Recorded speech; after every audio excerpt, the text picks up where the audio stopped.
It's Friday night and we've got a full house tonight. Great episode. Great to have the whole gang back together and big topics to talk about. Jonathan, David and Angel Gomez potentially coming for a free next season. Apparently Graham Potter's instructed the club to go and do everything we can to get those signatures over the line. But the main thing first, the big news is that Luis Guilherme is up for sale with Saudi clubs interested. Just 6 months after we've signed him for £25 million, he's up for sale. So we'll get into all of that stuff. But lads, good to see you on a Friday night. Lovely to be here. Yeah, good to see you. yes. Well, I've been in the other chat room. I'm actually smiling because there was some actual fucking football the other night, and I'm looking forward to going back over there tomorrow, to be honest with you. So, yeah. Bloody hell, like, Ryan was boycotting Lopetegui. That's what was happening. Yeah, what's happening? Where's Lopetegui gone? What's happening with him? I've been in another stream for 6 months. I don't know what's happening. No one let me in. I agree with what Nicky said. I watched the game the other day, and it was like there's a difference, and you've just noticed it straight away. And look, with Lopetegui, I've got not a bad word to say against him as a person. Everyone I know that's met him has said that he's a great bloke and he's got time for everyone, but it just didn't work out for him. And it was time to make the change. I'm sure the club probably would have done it a few weeks before, but obviously his father passed away and it would have looked a bit shitty to do it like that. But look, we move on, and what I've seen from Potter so far, I think it's good times ahead for the rest of the season. We're out of both cups, obviously, so there's nothing really to play for apart from pushing up that table and trying to break into that top 10. What do you think of, like, obviously you said you like what you've seen so far. What do you like about Paul? What do you think, like, because we ain't obviously got to hear your thoughts so much on Graham Potter, but what do you think he can bring? I just like the ways, the videos I've seen, I've just like the way he's approached things and the way you can see the players after the game, the way they reacted to him the other night. They were straight up to him, cuddling him. So he's obviously made an impact straight away with him. Sometimes when it's like a bad workplace, when things are toxic, sometimes you just need someone new, like a new manager or a new office manager or someone just to come in and freshen things up. And people that weren't getting a chance might get a chance now. Unfortunately, it's like any manager. We've suffered the striker curse. Fulkrug, he made one sprint and he's out for 6 weeks. So we need to address that. But I like Potter. Look, Potter was someone that I spoke about before Lopetegui come in. I'd like to have seen him come in the summer. It's obviously 6 months later. But, yeah, I mean, I think we obviously know him from his days at Brighton. He went to Chelsea. It's always a poison chalice when you go to Chelsea. But, I like the look of him, and I think that if he can get a couple of good signings in, we can't really judge him too much for the rest of the season. Let him try to get his brand and style, and in the summer we go again with a pre-season, and he can really build up his squad. Well, this is the thing of trying to sort of segue in, because, talking about getting these signings in now, Luis Guilherme, said he's been put up for sale. We're willing to get rid of him. And this is interesting. Obviously, he's not had that long with Guilherme. He didn't really get a chance under Lopetegui. He's had a couple of little cameos under Potter. And for some reason, he was spoke about as if he could be the next Neymar. I remember when I was like, I'm not sure about it. People were like, you never know, he could be the next Neymar. Already, we seem to be giving up on him, willing to get rid of him, maybe to raise funds. Now, we spent 25 mil, which was, I couldn't believe how much we spent from the Brazilian league. And I don't know if we get that back, then that's one thing. But yeah, I mean, what do you think about, like I said, getting rid of Guilherme, which was, supposed to be the next, we missed out on the first Neymar. We could potentially have the next Neymar. And after 6 months, we've, said, it's not going to happen. That might just be to raise funds because we haven't got the funds to go anywhere else. Do you know what I mean? There's other positions that are going to need filling desperately. Why would you raise funds with the next Neymar, Scott? If you feel like he could be the next Neymar, why would you go, right, we need something now? You think if this guy's going to be the next superstar, then he's going to be worth, 5 times the price in the future. He might be the easiest one to move on for the most amount of money, mate. That's how you got to look at it. Whether you think he's the next Neymar or not, at the end of the day, the understanding we've got, he was brought in for next season. you know, to come in once Kudus leaves the door. But if you're getting rid of Kudus for 100 million in the summer, that gives you your money to finance your transfers during the summer window. We desperately need players in the door now. So out of all the players we've got, barring our seasoned players and the players that are important to the starting 11, he's the only one that you could potentially get a fee for. So it makes sense to get him off the books and get someone in. I agree with that. I agree with what Scott says there. Listen, I think it was a stupid purchase, especially when you look at what the Duran deal that could have been done for that sort of money, for the amount of money that we paid for Guilherme and we paid for Fulkrug. I think we could have got Duran in, and I think it was a stupid purchase. Was it a Lopetegui deal? I don't know. I don't know what it was really. It was something that Tim Steidson was said to be the guy, the driving force behind it. Okay. So if it was Tim, then it was Tim. But I agree with Scott. What Scott said there. He looks like to me. If you look at everyone that's surplus to requirements, yeah. So everyone that Potter's going to come in, I think you're going to be looking at the Danny Ings, the Cresswells, the Rodriguez's, even though he played the other night. Maybe even Soufal, maybe in Souček, but I don't think he's going to sell Souček because I thought Souček had a really good game the other day. But if you look at all of them, even together, I don't think you'd raise as much. Take Souček out of the picture as much as you would for selling Guilherme. I really don't. There's no sell-on value there. There's nothing to sell. What would you get for Danny Ings? You'd be lucky to get 5 million. What would you get for Soufal? You'd be lucky to get 2. What would you get for Rodriguez? I don't even think you'd be able to fucking give him away, if I'm honest with you. So, yeah, although the wages would come off of the bill, there's not a lot of sell-on value. Now, he may be the next Neymar. He may be the next fucking Messi, for all we know. But at the moment, it doesn't help us. And, Potter's going to be looking at the moment. So, yeah, it's a shame because, there's a couple of times when I've seen it, and we're talking about minutes, and I'm talking about literal minutes that we've seen him in the last, this season. And he's looked all right. He's not looked any worse than anyone else, and listen, it's been shit. It's hard to judge him. He comes on 85th minute and you don't. Yeah, it is hard to judge him. But as well, I think it's a little bit, I don't know, it's a little bit risky considering the sort of holes we've got at the moment in the squad, The Bowen's out, the Antonio's out, the Fulkrug's out. If an injury comes to Somerville, there's rumours he'll be back tomorrow, but I don't know. But that will leave us really light, really, really light, and he could still step in. But listen, it is what it is. There is positions there that need filling. And I think sacrificing tomorrow's Neymar for today's Premier League safety, potentially, I think it's worth it.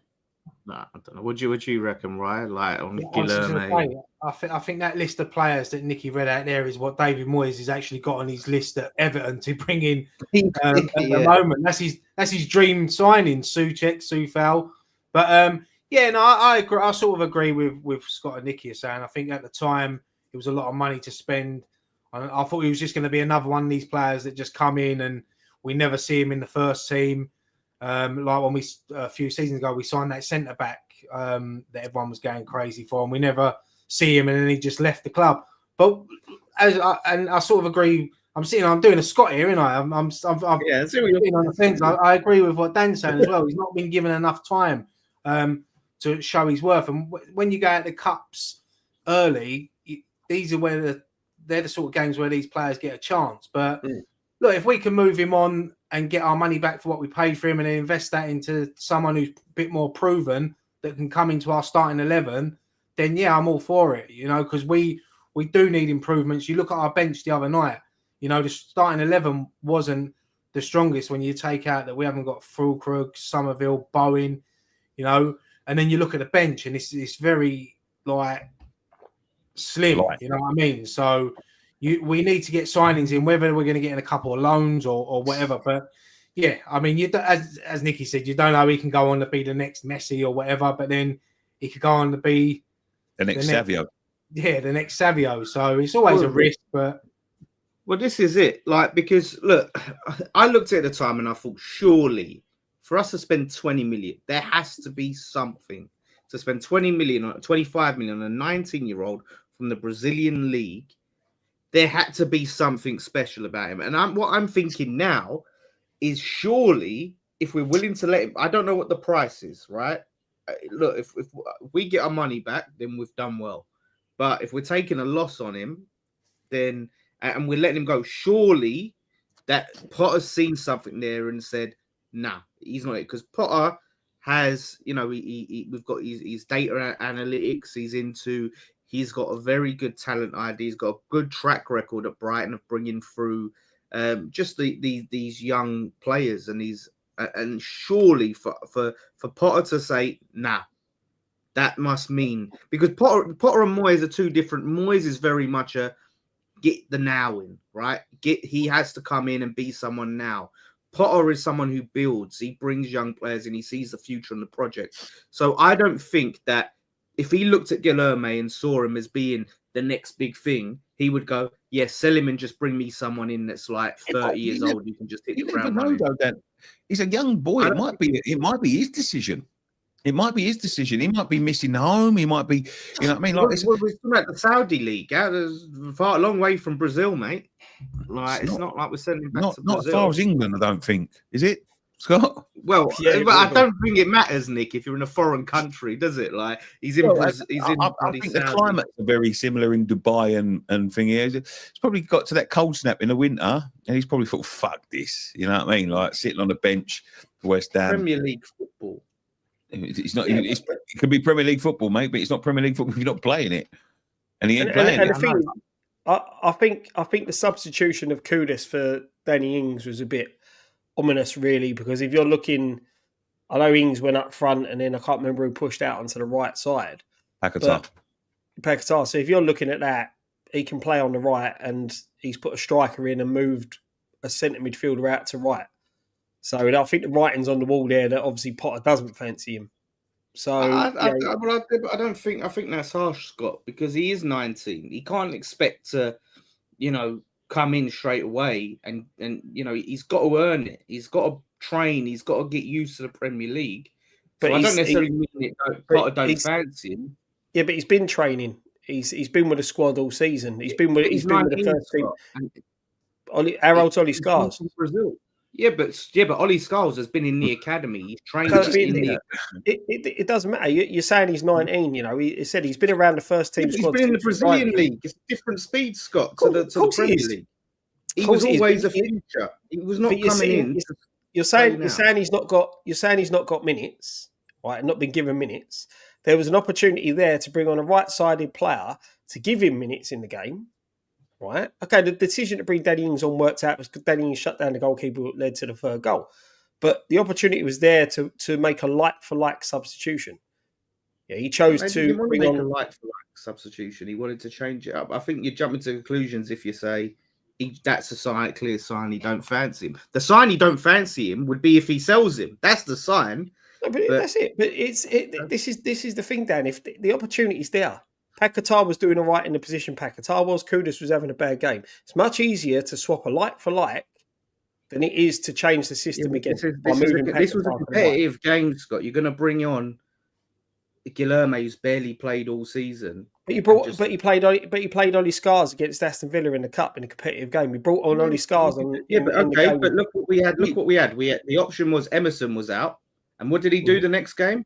Emerson comes back in. He drops Ollie Scars. Yeah. But I'm not saying about him fighting Guilherme. I'm saying that was the perfect opportunity for him to have some minutes and get some minutes. He hasn't had that many more minutes than Danny Ings. Yeah, there's not a lot. It's Potter's second game, Scott. It's Potter's second game. I'm just saying. I'm just saying it was easier for a like for like. I think Potter's in a difficult position as well, isn't it? Because he's coming into the club now and we're in January and he knows he's got to make signings. So if he's been told, look, we need to raise funds before we can bring anyone in, and there's rumours that we might get 20 million back for him, then you know what Sullivan's like. He probably fell off his chair and fucking, said, yeah, sell him now. or Dan can do the Sullivan impression. He's good at that. Yeah. Yeah. He shouldn't have sanctioned it though in the first place. If that's his attitude, he shouldn't have sanctioned it. And there's a lot of things he hasn't It's sanctioned. always But the risk I because do, we've seen it with Chelsea, Danny, when the players they've let go when they're youngsters, like De Bruyne and Salah and players like that, and then they go on to become world beaters. It's always a risk. And we might be sitting here in 2 years' time watching him play for Real Madrid or Barcelona or something, or City might snap him up like they did with our wonder kid Mubama, who scored on his debut last week. We're screaming out for him now. We need a striker. It's happening, to be fair. Yeah, it's one of those things. Look, I believe Potter, and I agree with this. This goes on to another sort of topic, but when Potter says about, he's not just desperate to go and it may be a bit of like publicity, but when he says about not just signing players for the sake of signing players and he's willing to work with what he's got, I believe him and I agree with it, because as much as I'm like, our squad is bare bones, threadbare, we need signings, we need a striker, we need X, Y, and Z. I would much rather not sign anybody and finish the season with what we've got, because I think we won't go down, and then spend that money on the right players in the summer, rather than we end up with another Danny Ings situation of, shit, let's get in this Awani guy for 15 million just because he's available, and not get a better striker in the summer. So, I think that the need and desperation to get, and I think Bowen will be back by the end of the month. He's reported to be back quicker. We've got Somerville won't be that long, so you got Tadibo potentially. So some of these players are coming back, and I think Europe would be a bit of a stretch even with signings. So I'm not looking for us to just make signings. You know what? I'm putting all my faith in Graham Potter. Graham Potter don't want him. Graham Potter don't want him. I watched an interview with Graham Potter the other day, and he turned around and he was talking about the academy. It's important that I bring through academy players. Guilherme's young, but he's not part of our academy. You know what I mean? And there's some money to be made there. To shore. We've got holes in the squad. We've been left with holes in the squad. We was left with holes in the squad where Moyes left. We've been left with probably not as gaping holes, but injuries have left us with gaping holes in what we've got at the moment. So Potter, Potter's got to have a chance to get what he wants in, and I think that Guilherme, if he carries any sort of fee, then he's the one. Listen, he could go on to become the next Neymar. You're right. You're absolutely correct. Yeah, but how many times have we, let someone go? I mean, Scott's fucking tickled the bollocks of so many of them. Elliot Lee and fucking Gus Poyet's son and all of that sort of thing. Going to be the next big things, according to Scott. Fucking Nordveit was going to be fucking the next Bobby Moore, according to Scott. I never said that. Yeah, you did. It's on record. Yeah, but the thing is, we've missed out on the superstars. We missed out on the Vardys, the Neymars, Gyökeres. We had a chance. Moyes had a chance to sign Gyökeres for £17 million from Coventry, right? We divvied, and then he went to Sporting, and we got Danny Ings. So, but then we've had a go at people like Haller and Skameka, like people that have gone on to be good big stars, were big stars before they came, and have fallen on the wayside.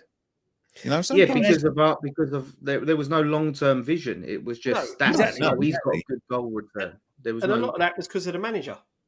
Yeah, but that's what I'm saying. We didn't think about the system and the profile and matching that up. And will he suit us? It was just, he scored quite a few goals for that team. Let's sign him. And that's all. And that was the big problem with our strategy.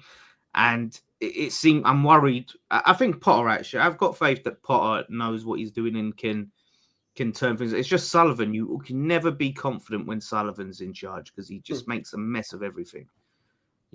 So shall I get some comments? Mm-hmm. Right, let's get them in.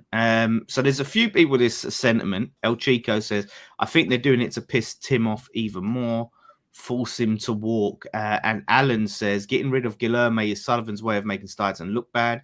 So it's justification over full control of recruitment. So I can see it. I can understand it. There's two things that will go against, because one, if Potter really does see a potential in Guilherme and rate him as a future superstar talent, and Sullivan's going, nah, we're selling him, Well, that breaks down that already.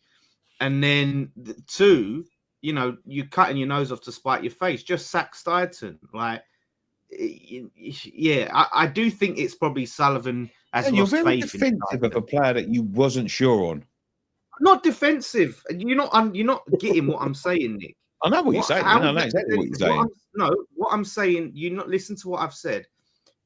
If Potter rated Guilherme, yes, yeah, and Sullivan goes, sorry, we're getting rid of him because I want to make I understood that bit, but I'm just saying, but I'm not saying Guilherme's good. And then the second one, what I was saying is, if Sullivan thinks he's good, but he's just selling him to spite Steidton, that doesn't make sense. I'm not saying Guilherme's good or bad. I don't know. I'm talking in a scenario here of why we're selling him. So what I'm saying is that theory, that conspiracy theory, don't make sense, because maybe they just haven't seen enough in him to justify the price. I just think he doesn't trust Steidton. I think he's lost faith in Steidton. So then he's lost faith in some of Steidton's signings, and that's what it comes down to. And I think Potter probably hasn't seen enough in Guilherme to justify keeping him. He hasn't seen enough to say, yeah, this guy's it. Do you know what I mean? That's what I think it is. Yeah. So, yeah. Yeah, fair play. Would you guys take Rodrigo Muniz from Fulham? That's another player that we're linked with. There seemed to be a little chatter between him and Paqueta and what do you call it? What's his face? Yeah. So, yeah, I think he's another one that's sort of potentially surplus to requirements. I would take him. What about you guys? Yeah, I think at the moment, I think we're just with obviously the injury to Fulkrug. Obviously, Bowen he's rumoured to be back in February, but it's going to take him a few games to get back into match fitness. And obviously, Antonio is going to out for the rest of the season if he's lucky enough he ever comes back. But yeah, we're going to be linked with so many strikers over the next few weeks. Muniz from Fulham. Yeah, I think we're at that point now. We're just going to take anyone.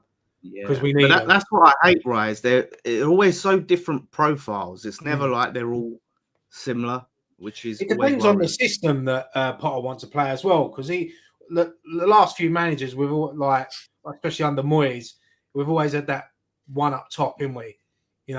So Potter might want to try something different. So we might try to get a different kind of striker. But we've done this channel for so long, and we've sat in so many transfer windows, especially January. And we'll say it. This is the worst time of year to go out and get someone because prices are up. You panic buy, but then you always do get a diamond. We proved that with Jared Bowen when we got him in January. Jesse Lingard. Jesse Lingard. Souček was a January transfer signing as well. I know he gets his critics, but I think he's been one of our most important players this season. Yeah. Well, he's pops up with the goals. Scott Barnard says, be honest, has Guilherme ever looked bad when he's come on? For me, he hasn't put a foot wrong yet. I don't think he's had enough time on the pitch to put a foot wrong. He comes on so late. It's so hard to tell. Scott Walsh just said there about anyone, Ryan. What about Andy Carroll? Andy Carroll's smashing it in the fourth league in France. To be honest, mate, I am getting that desperate. I probably would take him. I'd love to see Carroll back for one game. It would be funny just to see him again. Steve Roberts says if he's not getting game time now when we have no forwards, he never will. That's not a bad point, Steve. Paul says if you believe in the academy and believe in youth, then Guilherme should be given a chance. Why spend all that money? We're idiots, Paul. That's what we are. Declan Rice was as much our academy as Guilherme by that definition. Yeah. Fair play. Yeah, fair. That's fair. That's fair. Pictured outside the academy with Earthy. Is he talking about Potter? I would imagine that would be. Right. Yeah, I remember when Lopetegui met him, didn't he? And met Earthy and started. And then sent him out on loan. Moyes will be in for his love child, Souček. I mean, yeah, he could raise a bit of transfer fee. I wouldn't want to see that.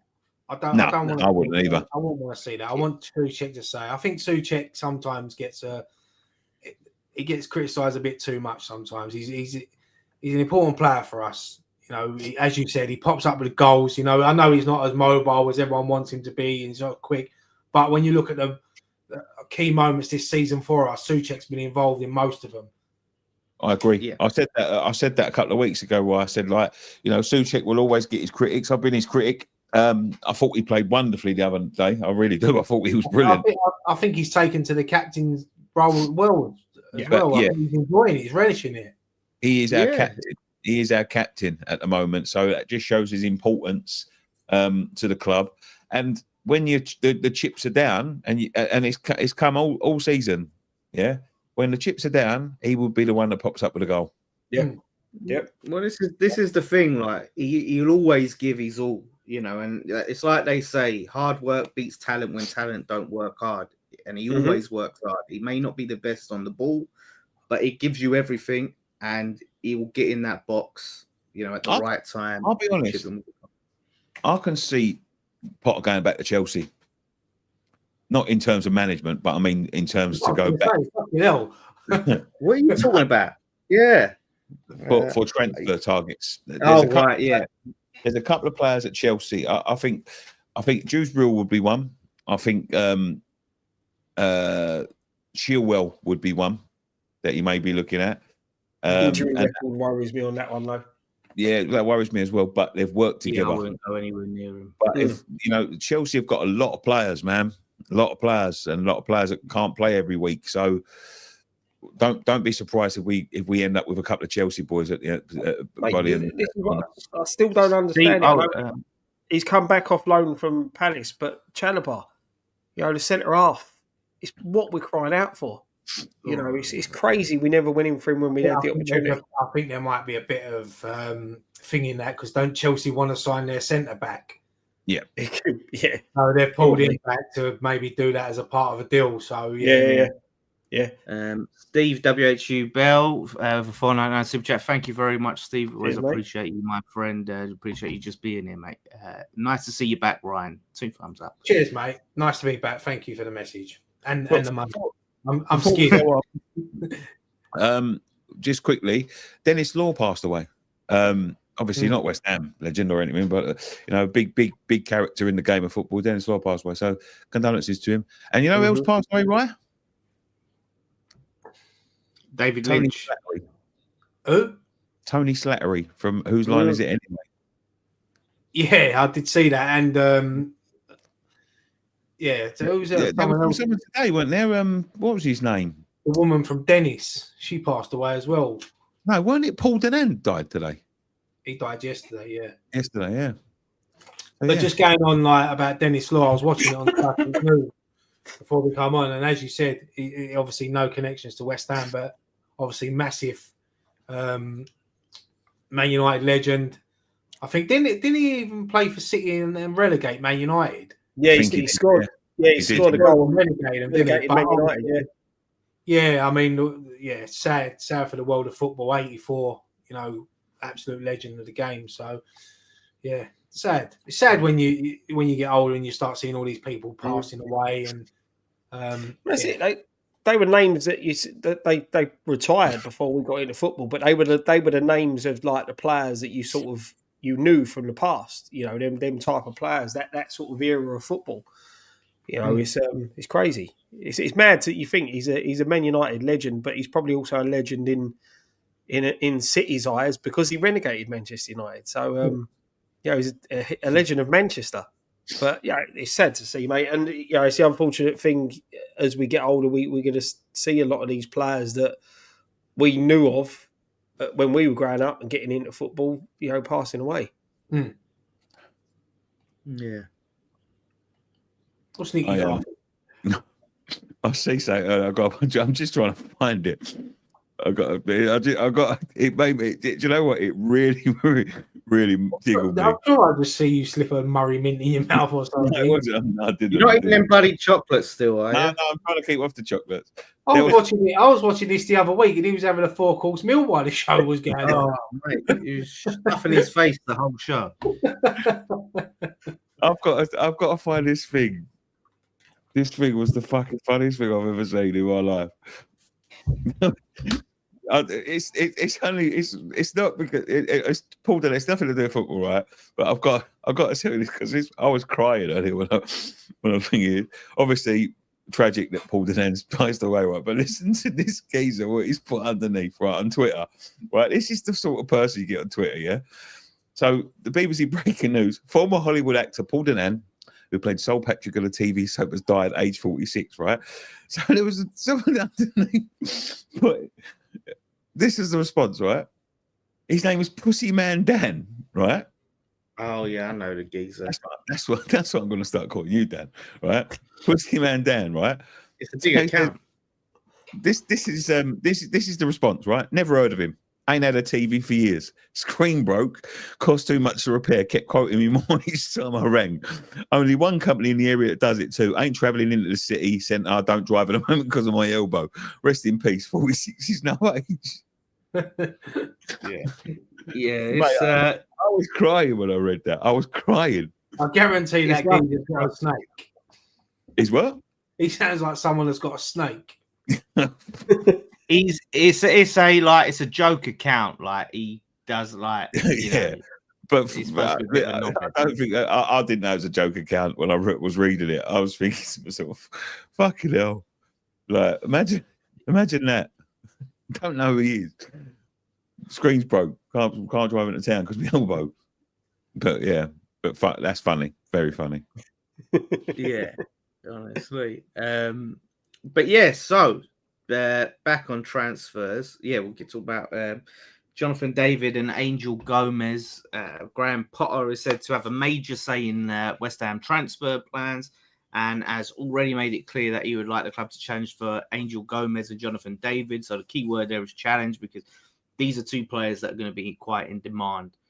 Angel Gomez, interesting one. He's a former Man United player who had a bad injury record and he went to Africa to go and get some spiritual healing. There is a video online you can see and they, give him these foot, do the power of the Lord on his foot and he's like starts jogging on it and everything on the spot but it seemingly has worked. He's the spiritual healing worked. And now he plays for Lille with Jonathan David, who's the striker. Obviously, Angel Gomez, the midfielder. Is this person that he went to see? Is he like the new Mr. Miyagi when he healed Daniel? Yeah, he's kind of like that. Yeah, but he uses like he's like, man, the Lord, you will start running, you'll start look at the Lord is working. He's like, oh yes, thank you, Heavenly Father. Years ago, when we signed Vivian Foe, you remember Vivian Foe? Yeah, rest in peace. Vivian Foe, he had a broken leg, and he went back to Cameroon, and they put his leg in a hole. He come back with fake tits. Honestly, they put his broken leg into a ditch and then filled it up with this mud that's meant to be the fucking holy mud and all that, and it healed within like 2 weeks apparently. Fucking hell. Yeah. But yeah, so this Angel Gomez, obviously, as you say, he played for Man United, and he also got his first England caps under Lee Carsley. So it wasn't that long ago. I think he's made 4 appearances for England. So he's like a versatile midfielder. So wouldn't be a bad signing. As I said to you before we come on, I watched a video that Nick done at Claret and Booze, and he was saying that it's sort of like a pre-contract agreement that he'll come in sort of next season. So unless they can get something done. I mean, I ain't really read too much into it, so I don't really know much about the deal. But yeah, he's a player that I think he's young. What is he, 24, 25? Yeah, he's definitely not that old. Yeah, could be a good addition. It feels like ages ago he was at Man United. And he was Kent says back there, he was the youngest ever player to represent Manchester United. Yeah. He was seen as a bright prospect, but his injuries, I think, really held him back. He's 24. So, 24. Yeah, wow. That's coming up 25. So, yeah, he's been around the game. Jonathan David is going to be a tough one, which is why we really need to, if we're going to have any chance, we need to get these agreements in now. Talk to the players. It's going to be easier to get these pre-agreements in for next season and sign them this season with the player, because obviously that way we can give them signing on fees. Like they would rather sign for a club for free than us pay a transfer fee now, because then we can give them a signing on fee and wages and all of that in the summer. So we need to get onto this Jonathan David thing quick, because if we wait, the longer we wait, the more clubs are going to start to come in, and it's going to be a lot harder. So get it done now. Boom. Pay what we want. And then we love Jonathan David. I love him. We on about him last season and the season before that. We've been linked with him for years, haven't we? Like, he was like Carlos Bacca. Do you remember when we used to link with him? Yeah. He's a wonderful player. I just don't think we're going to be able to get him. You have to make him a mega deal right now, because once that, he's already obviously talking to people, but once that sort of he becomes available, he's going to be wanted by the top clubs, like a couple of top clubs. So if the only way we would even have a chance is if we go to Lille now, get a chance to talk to him, and make him really, really feel like he's going to be like the centerpiece of the club. I think that would be the only way. And that's even if that would work. So be the centerpiece of our club. You know the history of our strikers. He'd be on the mantelpiece in 2 weeks. If only we had someone at the club that we could send out there to do that, eh? Yeah. Well, that's exactly what I was going to say. That's why you have someone that's not a Sullivan or a Brady or one of these chances that people see a mile come in to do your fucking negotiations with. You have someone serious who knows how to sell players on the vision of a club. He can't be on 300 a week at Lille.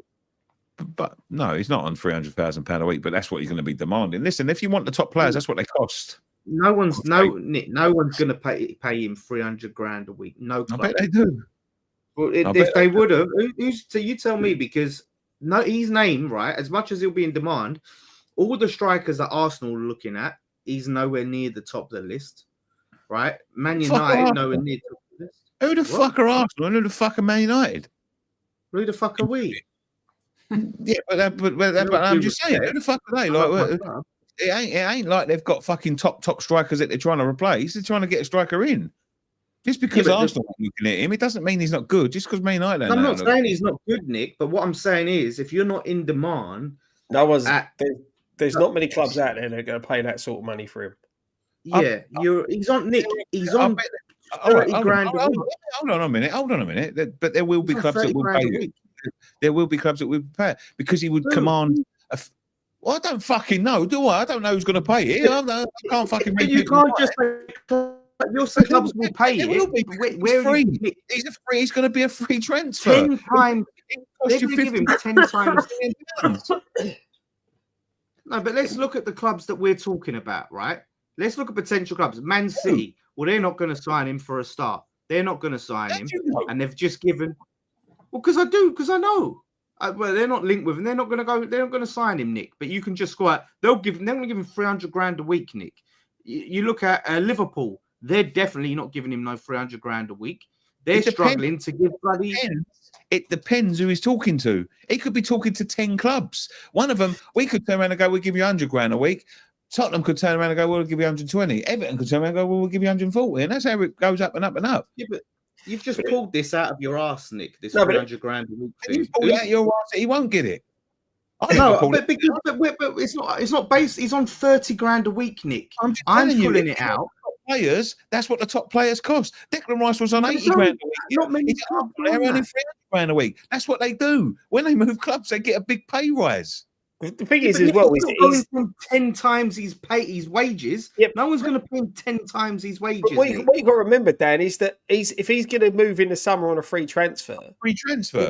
Yeah, they're going to pay him more money because they haven't. No. You give him that's why you give signing on fees, Scott. Yeah. You give a signing bonus. You don't pay him in because then you have a wage structure then that is blown out of the water. Then teams would rather say, "Here's 5 million up front, plus we're going to put you 150 grand a week," than say we're going to. With all due respect to him, and I love him to bits, we've got people like Mikel Antonio and Danny Ings on 150 grand a week. Yeah, but that's our fault. That's our fault, isn't it? I'm just saying but that's what football is. We're moving Nick, into if you think Jonathan David's going to get 300 grand a week, you're living on another planet. I don't know where you're getting that figure for. I don't know. You won't even tell me who's going to pay it. You don't. 10 years ago, you know what I mean? 10 years ago, if I told you today that Mikel Antonio would be earning £100,000 a week, would you believe me? You'd have told me to shove it up my arse. Well, 100 grand a week, Nick, in this day and age, for nothing. a player that was was a top Premier League goal scorer. I'm just saying, like, you can't turn around and say no one's going to pay it. Someone will pay it. Well, this is the thing. No, Nick, no one. Listen, yeah, but you can't you're not saying who. But the thing is, Dan, go back 15 years, right? And then turn around and say, in 15 years' time, there's going to be a player who's getting paid 500 grand a week. They would have carted you off. Yeah, but these are elite players. These are world class, like the top of the top. Like Haaland. Yeah, Haaland is top of the top, Scott. So Scott Nicky can't pull any clubs out because for him to be earning 300 grand a week, someone has to pay it, right? For him to say, no, I'm not joining West Ham. Yeah, but you're pulling out your arse then, because for him to say I'm not joining West Ham because I want 300 grand a week. No, he wasn't saying he's not going to join West Ham because he wants 300 grand a week. What he's saying is there's a club out there that would pay him 300 grand a week. But who? Who? Tell me the club. Man United. They play a striker 300 grand a week all day long. They've been trying to get their wage structure down. They're looking at Gyökeres. Rasmus Højlund was earning £8,000 a week. 8. Yeah. That would be yeah, he was. Yeah. It's hard. A week, I'll tell you that for free. 200. This is the problem we got, is that if we're going to sign a striker in this window, we're up against a lot of competition, because even next window, to be fair, there's a lot of clubs out there who are desperate for a number 9. And this is the thing. Someone like David is going to be in high demand come the summer, and all the ball's going to be in his court because he will be in high demand. There'll be 3, 4, possibly 5 clubs after him in the summer. 85 grand a week, Højlund, sorry. Yeah, but he's on yeah. So he moved to a club and earned 10 times his wages. You just said he's on 30 grand a week, but he can't earn 10 times his wages. But 300 grand a week. Not many players, Nick, are coming in for someone as well. Again, if he is someone, like I said, we will have competition for, but he's not the top 5 strikers that people are looking for. He's not Victor Osimhen. He's not Gyökeres. Where's Victor Osimhen?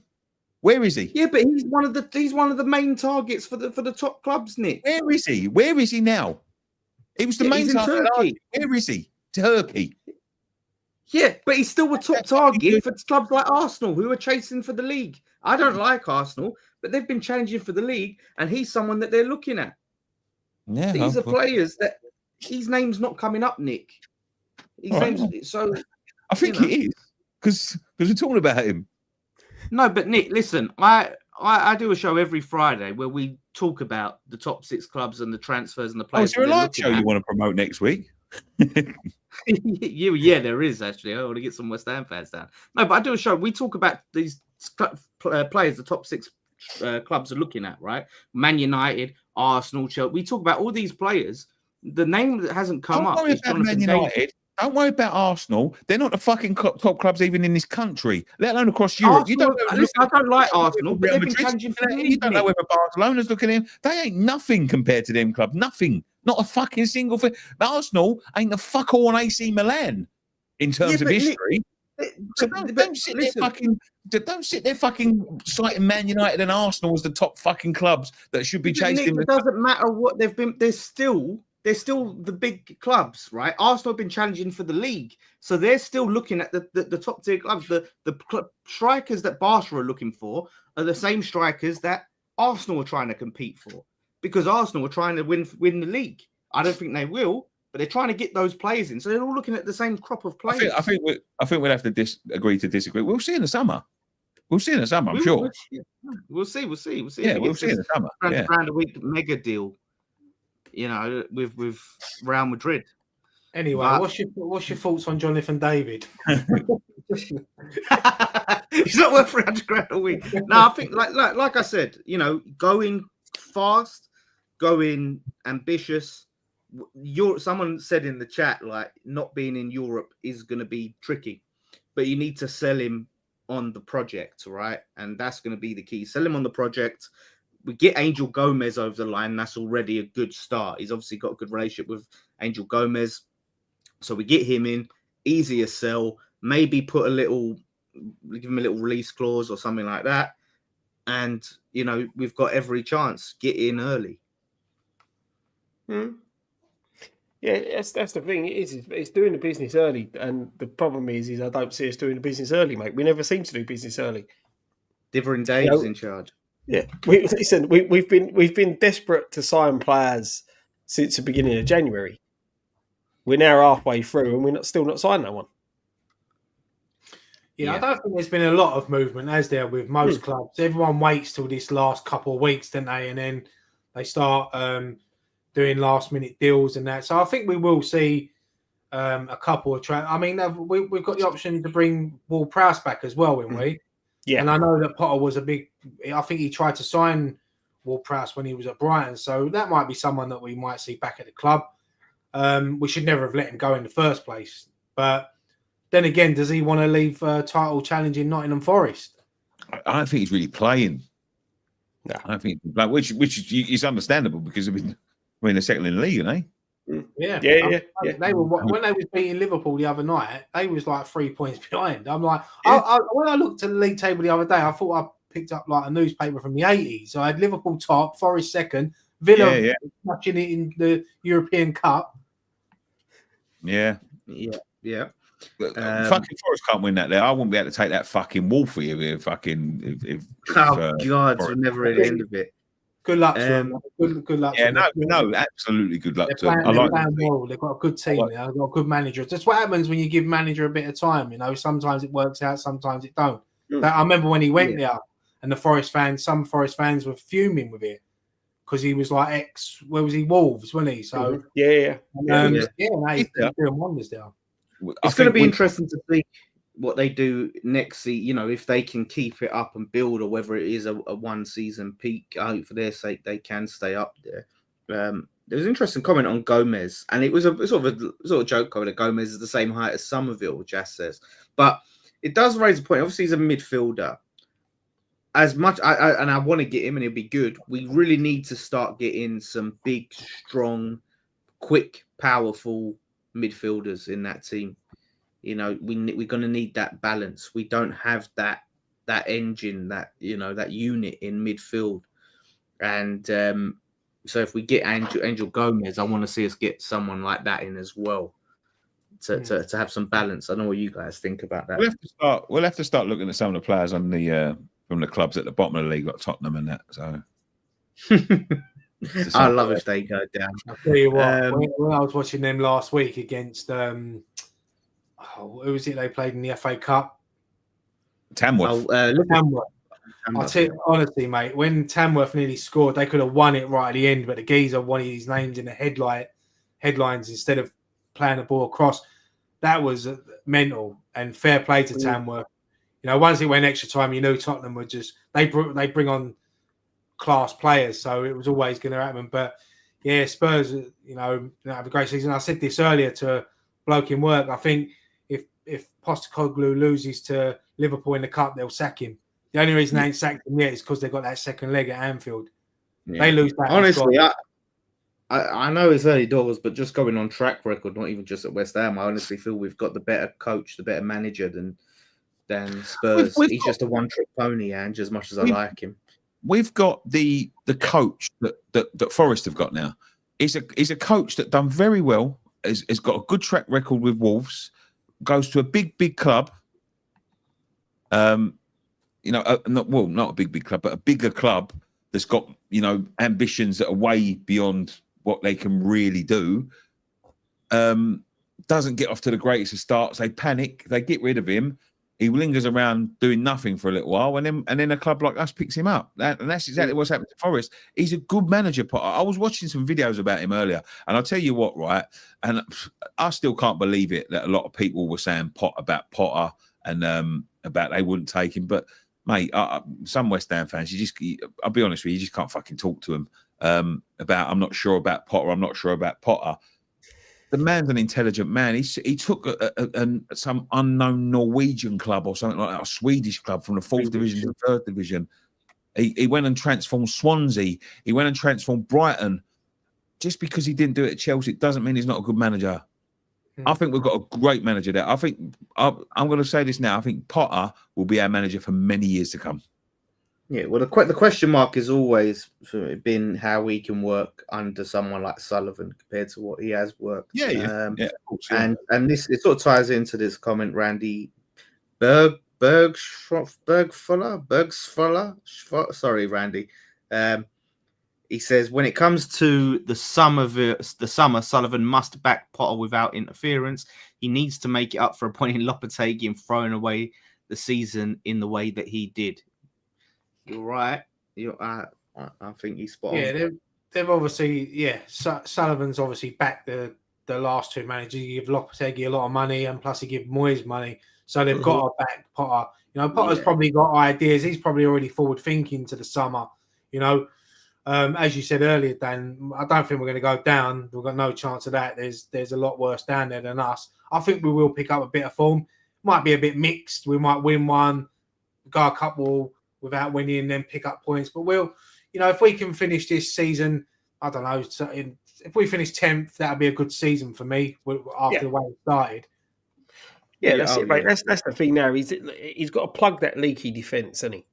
You know, that's the big issue, isn't it? It's a big issue with defence because we conceded a lot of goals. I'm not, you know, I like Kilman. I think there's a good player in him, but he needs a good centre back next to him. Yeah, definitely. Yeah, I think 100%. Tadibo can be that defender. He just needs a run a game.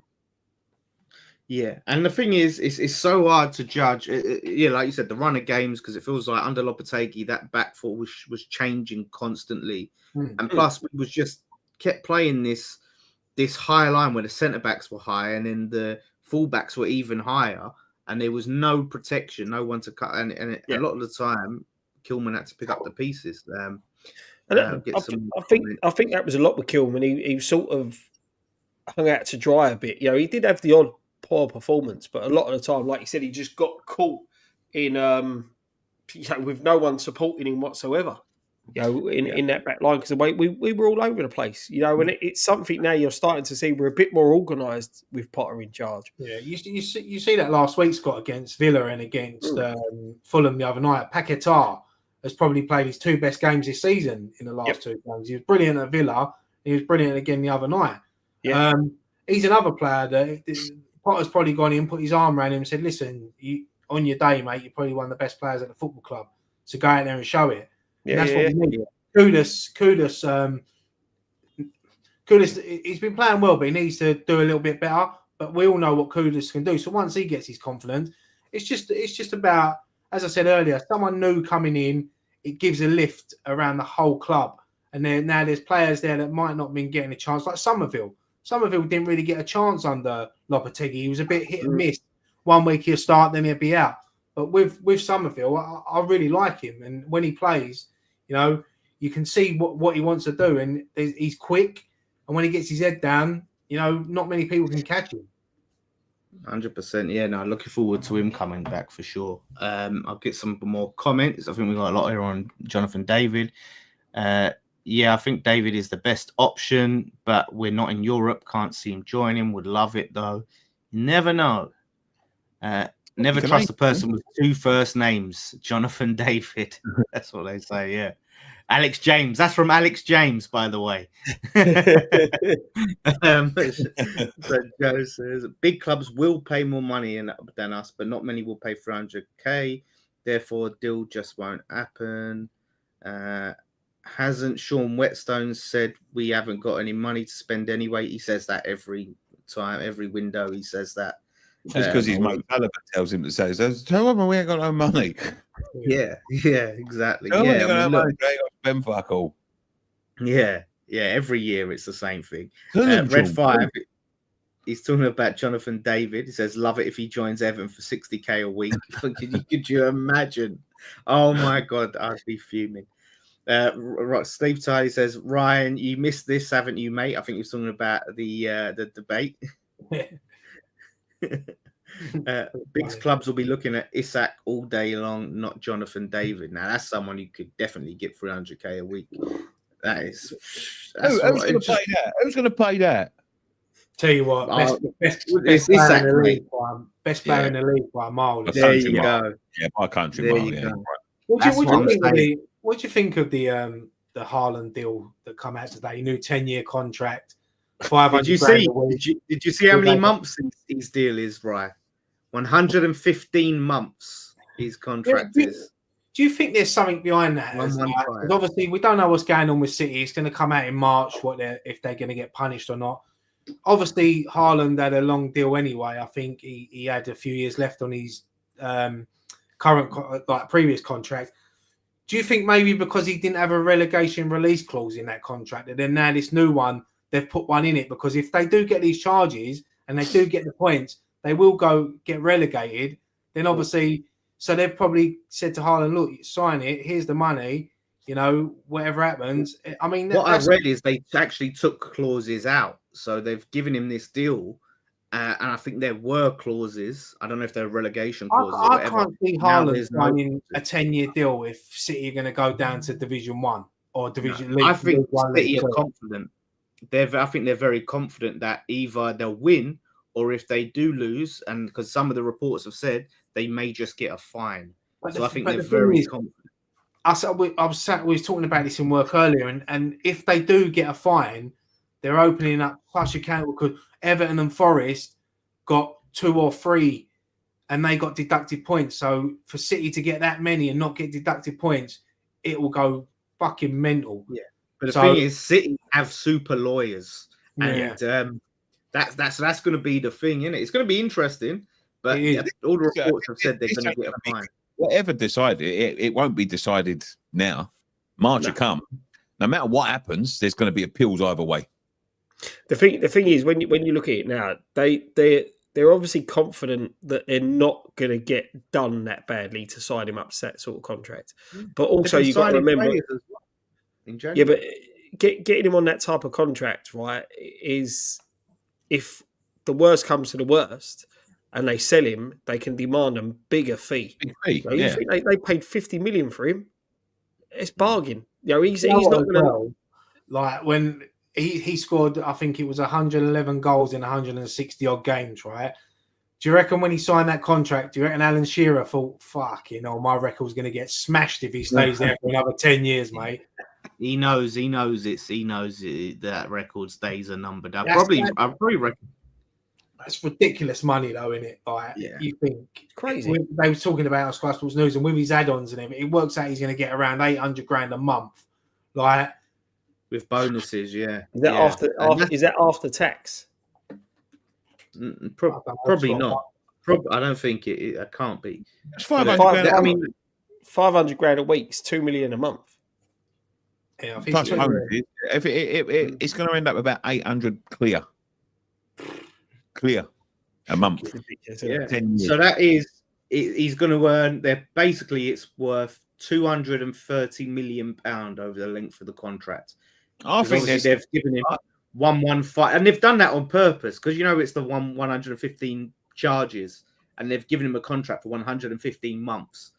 They've done that by design. That's a bit of a shithousery on them. But also, you think with City now where they are realistically, if they are going to get a points deduction, it's not going to be a massive points deduction.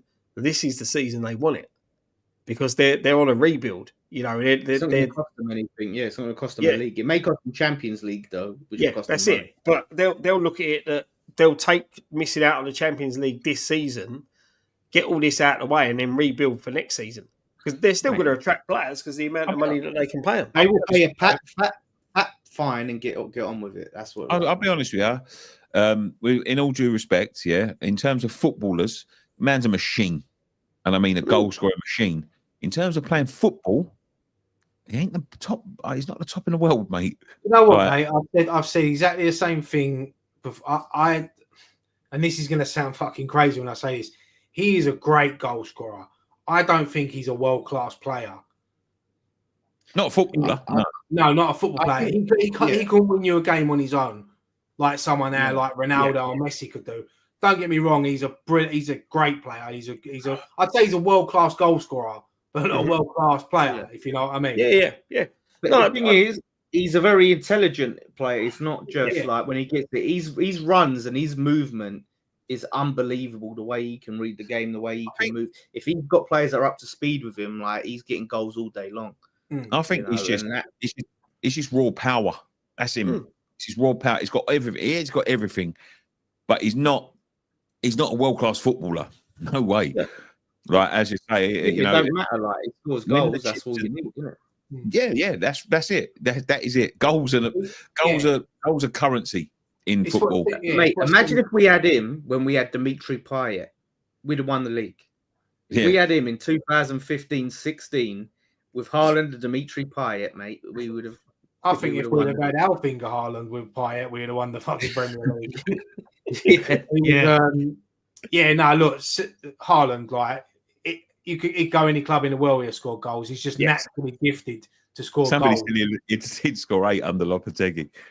Yeah, he wouldn't even start. He'd be on the bench. Yeah. Oh, could you imagine under Moyes as well? Like he'd be just pumping on balls up to him. But you know what? Actually, no, go on. Sorry, mate. Go on. No, I was just going to say, since we're talking about court appeals and all of that, Paqueta's court date has actually been pushed back till after the end of the season. It was supposed to be in January, and they've pushed it back till the summer, so he can play the rest of the season, which is a real positive because now we can just focus on football for the rest of the season. This ain't going to be an interruption, and then we don't have to worry about potentially losing him. I don't think there's a coincidence that's been pushed back, and then all of a sudden he's starting playing well again. That's I was talking to someone the other day, and he's been the same for Brazil. They've turned on him in Brazil because he's been absolutely awful. He's been terrible, apparently, right? And he's not favoured there either. Listen, and I just said this going to weigh on your mind. This is your career. This is your career that could go down the pan, like.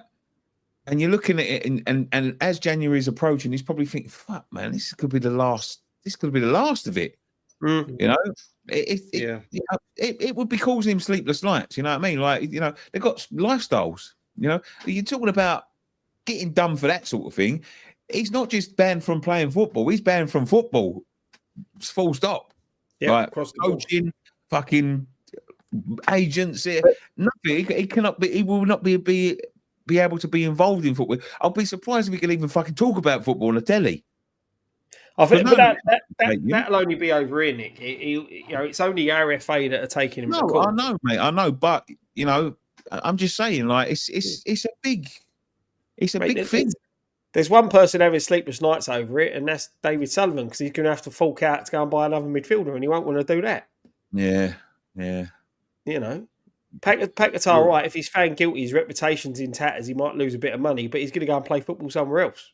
And this is the thing. You don't want to be found guilty if you're innocent, and, his form has dipped, and like you said... It ain't an England thing. Yeah, it's an England thing. The Brazilian FA they've turned around and said they don't think there's nothing in it. It's corruption. It's betting regulation. Yeah, it's only RFA that are taking it to court. That's it. It's nobody else.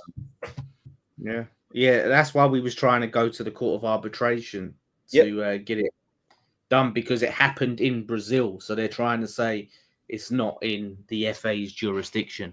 Yeah.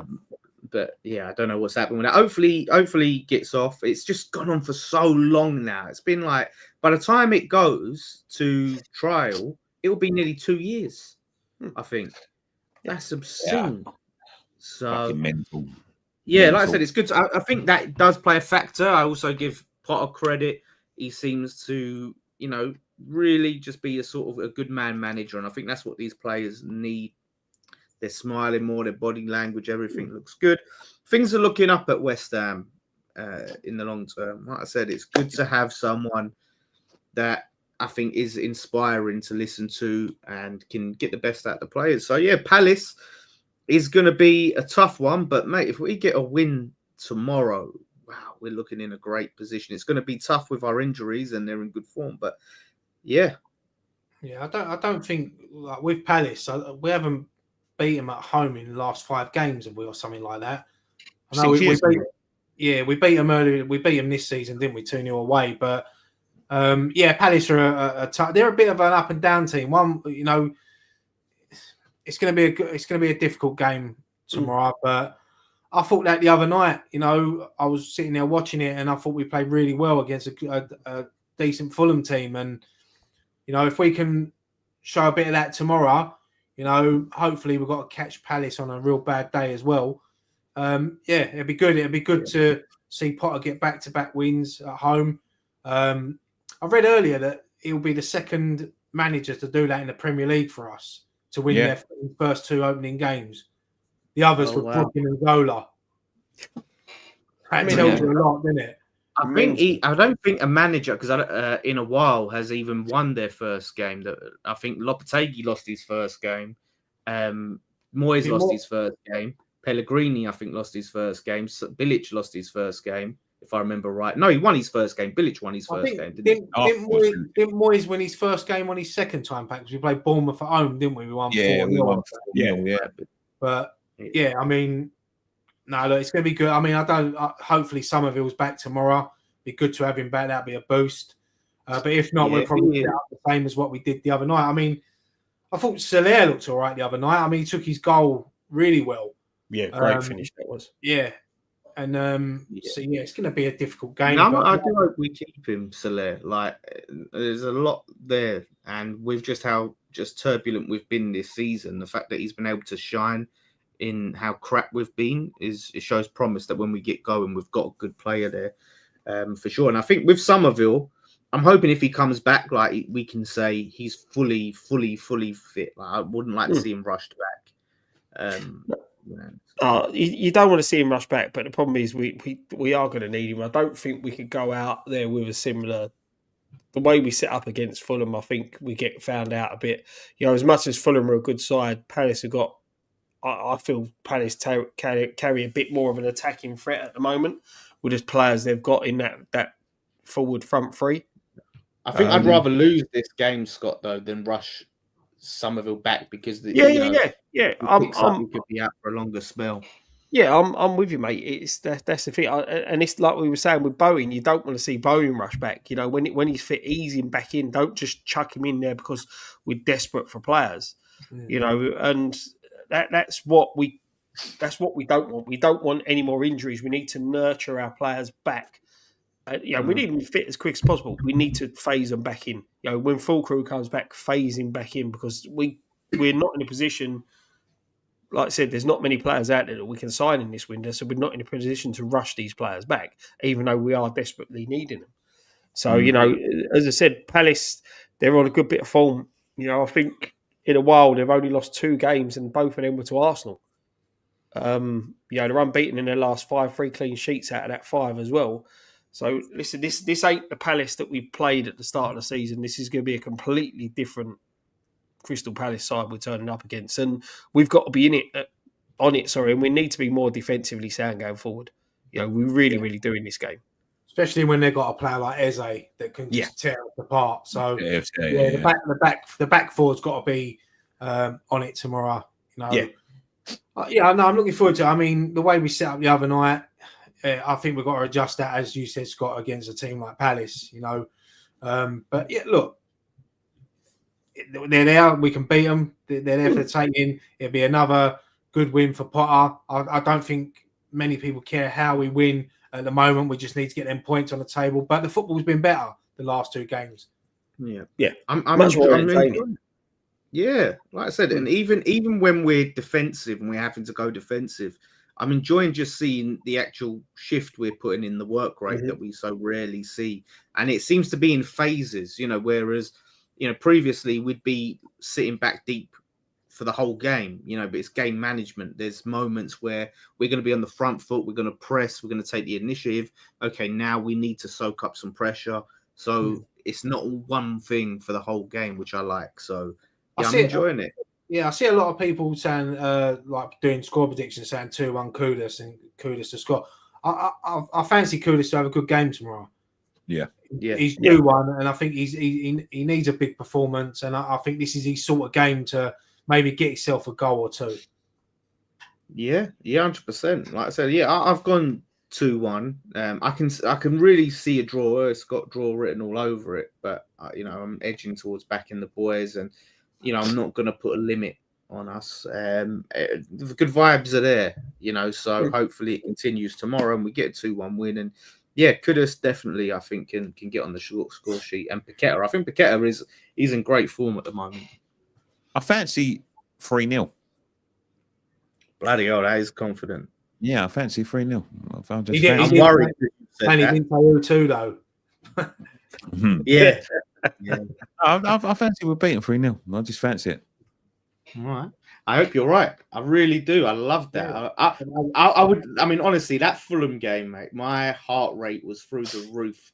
I haven't been that stressed in a long time. Obviously, Scott, you was with me. 3-2 games are always stressful. I mean, especially that miss at the end that they had. Like, that's a tap in for the guy. He missed, kicked it, and then luckily for us, it fell to Antonio 2.0. But that miss summed up to your rate all over, mate. Yeah, that guy he's got one of the worst conversion rates in football. For such a big, powerful player who causes defenses so many problems, put him in front of goal and he does stuff like that.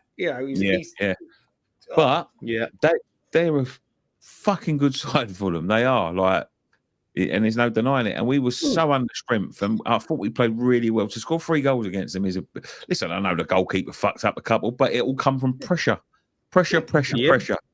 The mad thing is, mate, when you look at it, Fulham are having a good season and they're a good side. We've took 4 points off them this season. Yeah. That's the mad thing about it. There's a player. Congrats to Graham Potter, by the way. He got the Utilita Performance of the Week award. Did he? There you go. Trophy already. Another trophy. West Ham are massive. You'll never sing that. Utilita Performance of the Week. You'll never sing that. That sounds like something they used to do on Soccer AM when you just Utilita Performance of the Week with Toolshed. I've never even heard of Utilita, but I have. Well done. I don't know with Utilita before for Poultry, I think. Oh, fair. Oh, there you go. Yeah, well, they're still around. Life with Power. So love it. Listen, like, it's going to be a good game tomorrow. Win, lose, or draw. Looking forward to going down there, and we'll be there with all the fan cams and all of that stuff. And yes, as Nikki alluded to, yes, there is an event next Friday that that'll be at. This is London Live. You should stay here. To be honest, you should stay here. I could. Well, the thing is, it's 7:45, so I could do an early thing live from the Hippodrome Casino. Well, that's me out then. Thanks for the invite, by the way. No, the thing is, listen, I'll give you a discount if you want. I didn't think you would want to come and watch me. Hang on a minute, Dan. You texted me the other day saying 20 quid a ticket. What's going on there? Well, it works out. The deal is you can get a beer and a burger for a tenner, and you get the ticket for a tenner. So that's 20 quid combined. So you can get 20 quid. You can buy them separately, but league judges will be there. League judges. I'm coming in. We're coming in for free or nothing, right? We'll come in free or nothing. Like Dumb and Dumber, them in them couple of suits, them red and green suit or whatever they had. But then Scott turn up like the mask. If you guys want to come, I'll talk about getting you on the guest list. Dan, I like the way you said, right? I wouldn't think you'd want to come. Why wouldn't we want to come and support you at doing something? Yeah. Oh, I don't know. But to be fair though, we've only been promoting this thing for about a week, so it's been very short notice, tight turnaround. So, listen. Well, let me know anyway. Let me know. Of course, I'd love to have you guys there. Right? Jace is coming down. Jace, Nicky's reaction. wasn't expecting nothing different. I didn't think he's going to stay at home. Oh, I thought you might be like, oh, goody, Jace. I can't wait to see you. It's not like we don't see him. Yeah, honestly. But no, it'd be great to see some of the chat and meet you all the ones we haven't met and meet the ones we have met. And we will be talking and discussing our event on this channel as well. So watch the space. Watch the space. Yeah. Yeah. But yeah, anything else, lads, you wanted to mention? IKEA's got sour. No, I ain't, honestly. Nothing. No, well, nothing. No, good to be back. Yeah, enjoy it. All right, we'll be back tomorrow. Post-match content, all of the good stuff that you expect. So do stay tuned for that. Thank you all for watching. And one thing left to say: come on, you irons. Come on, you irons.